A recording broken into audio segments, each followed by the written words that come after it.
Hey, welcome back to Kelly's Take 2 Pre-Licensing Review. We left off the other day talking about Unit 9 and basic contract law, making the joke that there is nothing basic about it. That is the truth, y'all. Well, I want you to know that I've been taking many practice exams as your real estate licensing coach.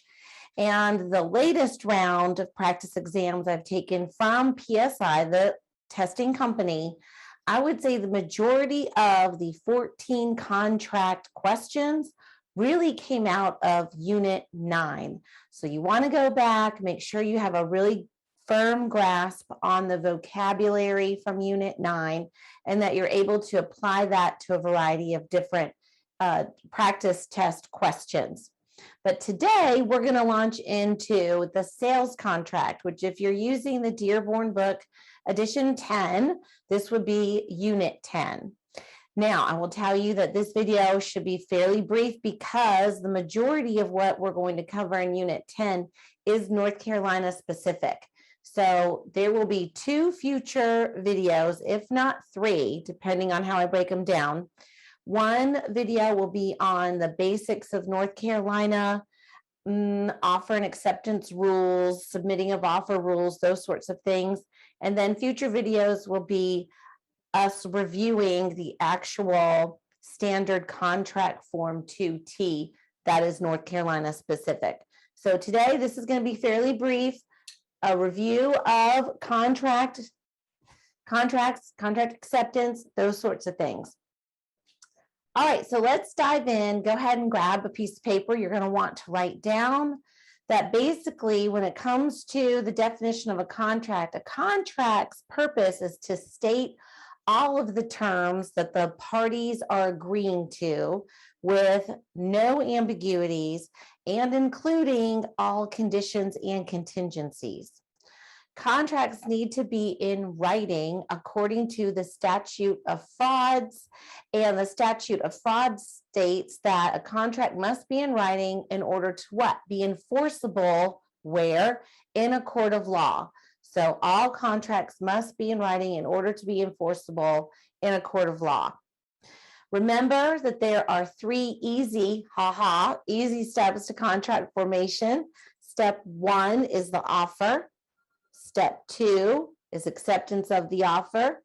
Step 3 is communication of acceptance back to the other side. So you got to remember that step 3. Now, once we know that according to the statute of frauds that the offer needs to be in writing, acceptance of the offer also must be in writing, but step 3, communication of acceptance back to the other side, that can be handled in a multitude of ways. The agent may deliver communication of acceptance directly to the other agent, or you could make a phone call, you could email, those sorts of things. Now, if an email is going to be sent, it's considered to be delivered. Acceptance is considered to be delivered when that email hits the server, not when the agent opens the email, but when the email hits the server, communication of acceptance has been met. Now, there's a little outlier when it comes to contract formation and that 3rd step of communication of acceptance. And it's one that I promise you will get people twisted up like a pretzel. Now, on the Come Be in Troll Schools YouTube channel, I have a variety of TikTok reviews, and I act out this next concept for you, which might bring it to light. And it's called the Mailbox Rule. So let me grab my mailbox and we will get started. The Mailbox Rule is a very old rule dating back to the times of Benjamin Franklin and the creation of the Postal Service. I promise you, it's a really old rule, and it was intended to save time with contract formation when it comes to efficiency, shall we say, because back in the olden days, we didn't have email, we didn't have telephones or anything. So to communicate acceptance, you either had to be in person or you had to drop your accepted contract in the mail. and cross your fingers that it's going to get there within a few months, because, you know, it was the Pony Express, y'all. Wasn't like the fastest thing on the planet. So a rule was created that states, if you want to accept a contract and you want to drop your acceptance of that contract in the mail, then in order to form a contract, your envelope needs to be addressed to the opposite agent, the opposite offeree. That's what I'm trying to tell you. So it's got to be addressed to the other side with the proper postage. And as soon as this document that's addressed to the other side hits the custody of the Postal Service right there, boom, we have a contract. No fuss, no muss. Now, is it hard to prove? Of course it is. So are you really going to use this situation in this day and age? No, but it could show up on the exam. So again, with the mailbox rule, the envelope needs to be addressed to the other side. And if so, as soon as the envelope leaves your custody, it's in the custody of the postal system, then you've got yourself a contract right there. All right. That's an outlier, but it's still in the book. So we'll go over it, which we just did. All right, super. Now, next, how do you terminate an offer? Not a contract. That was unit 9 on discharge of contracts. But how do you terminate an offer? There are 5 ways to terminate an offer. So get your pencils ready. Here we go. Offers may be terminated if the offer number 1 is rejected. Could be flat out rejected, like I don't want to deal with you at all, or could be rejected and a counter offer might be submitted. Okay, so that's one way to terminate an offer. Number 2, the second way to terminate an offer is a failure to accept given a prescribed amount of time in the offer. So that's number 2. Number 3, termination of an offer is a failure to respond at all. That could terminate an offer. Number 4, the 4th way to terminate an offer is through revocation. So we know, we learned in Unit 9 that an offer can be revoked anytime prior to that offer ripening into a contract. And number 5, an offer may be terminated via death. So if either party dies, the offer is terminated. That is not true when it comes to a contract. With a contract, if one of the parties dies, the contract will survive and be passed to that individual's heirs. You're doing great. Way to go. All right, here we go. So each state, so I'm going kind of in order of the Dearborn 10th edition book, each state, for all intents and purposes, generally uses their own standard contract form, or the Board of Realtors, really, that state's Board of Realtors. So in North Carolina, the Real Estate Commission does not create the standard contract form. The standard contract form in North Carolina is created between a partnership between the North Carolina Association of Realtors and the North Carolina Bar Association. And like I said, every state handles their contracts a little bit differently. You will find that to be true when you start working with clients from out of town who might enjoy the standard contract that North Carolina Association of Realtors uses, or they might not enjoy it so much. Now, on that same note, your buyer does not have to use the standard form in North Carolina. It is, however, the one that you are tested on. And again, in a future video, we will go over that form specifically. All right, very good. Now, the next thing we're going to talk about in your book, it's toward the end of Unit 10, and it's about installment contracts, land installment contracts. A land installment contract might also be called a contract for deed, or it might be called just a land contract. So be aware of that. It is a bilateral contract. It is a sales contract plus an owner financing instrument all wrapped up into one. Think of it as kind of rent to own, essentially. So what are some really big highlights when it comes to a land installment contract? This is where the seller is going to retain legal title until the buyer pays off the debt. So for instance, let's say that I'm selling a little mobile home on a little piece of property, and I'm going to sell it for $70,000.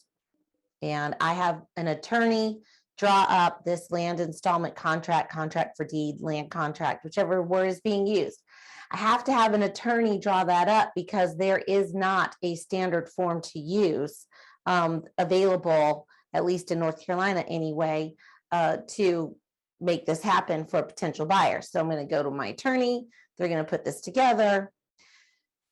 That meeting, when we go to sign all the documents and get this ready to rock and roll, I will retain, as the seller, legal title until the buyer pays off that $70,000 debt. Now the buyer will get possession of the property at the closing. So once we get everything signed and everything is then recorded at the Register of Deeds office, the buyer is free to move in, but they won't get legal title until they pay me that $70,000 in full. So that's the biggie there. Number next in your book. So an installment land contract is somewhat of an outlier because there is no standard form. If you're a realtor, you've got to go see an attorney to get that taken care of. Same thing with an option contract. An option contract is another little outlier. We don't have a standard form as real estate agents to use for that either. You've got to use what an attorney will provide for you, those sorts of things. So when it comes to an option contract, think about a residential lease. I think that helps to put it into context. So for instance, if I rent a home, I put a lease together, I might have a conversation with the seller, not the seller, but the landlord, and I might have a conversation about possibly me being able to purchase this home sometime in the future. Wouldn't that be fabulous? All right. So an option contract, you've got two people, the optionor, that's the giver, that's the one who's giving the option, and the optionee is the one receiving the option to buy. Now, a lot of people get these mixed up, but the optionor is going to be the owner of the property. The optionee is going to be, in our scenario, the tenant, for instance. So let's say that the tenant says to the landlord, I am hoping to be able to purchase your home, and let's talk about how much we want it to go under contract for. And they're going to talk and they're going to come to terms about the actual sales contract. And then the optionee, the tenant, is going to say, if you could give me X amount of time, let's say it's 3 months, whatever, they have to decide on a time period. So if you can give me X amount of time to go ahead and figure out how I can rustle up a down payment or some such thing, I need to come up with $50,000. Then if that works, I would like to move forward with the purchase of your property. So they're going to start with the option contract. And then if the optionee decides to move forward and actually purchase the home, we call that exercising their option. Then we will move to the sales contract that's already been established, that already states the sales contract price and those sorts of things. You got to stick to that agreement. You can't start changing the terms once the optionee decides to move forward and execute their option. The landlord has to stick, or the homeowner has to stick to what was agreed to.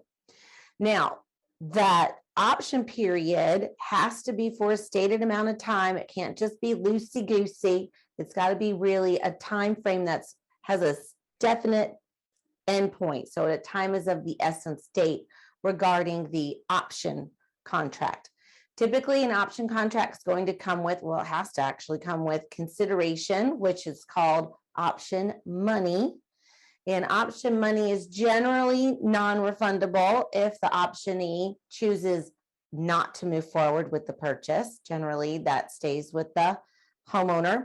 Sometimes if the optionee decides to move forward and purchase the property, sometimes that option money is a credit to the buyer at closing, but that's something they're going to work out with the help of an attorney. The last bit I'm going to leave you with this afternoon regarding Unit 10, for just the basic overview of Unit 10, is to remember that when two parties are under contract for the sale of a property, until all of the documents are recorded at the Register of Deeds office, the status of that contract is executory. It is not fully executed until everything is recorded at the local Register of Deeds office. All right, that's all I've got for you for Unit 10 right now. I know it was very basic, very simple. Moving forward, when it comes to the sales contract, we will dive into the finer points of the real estate contract standard form for North Carolina. And I look forward to seeing you then. Remember to click the subscribe button so you're never behind and you always get notifications when we put something new up. And go back and watch some of those other reviews along with a few of those TikTok dramatic reviews as well. Some students really enjoy seeing things well played out. All right, we'll see you soon.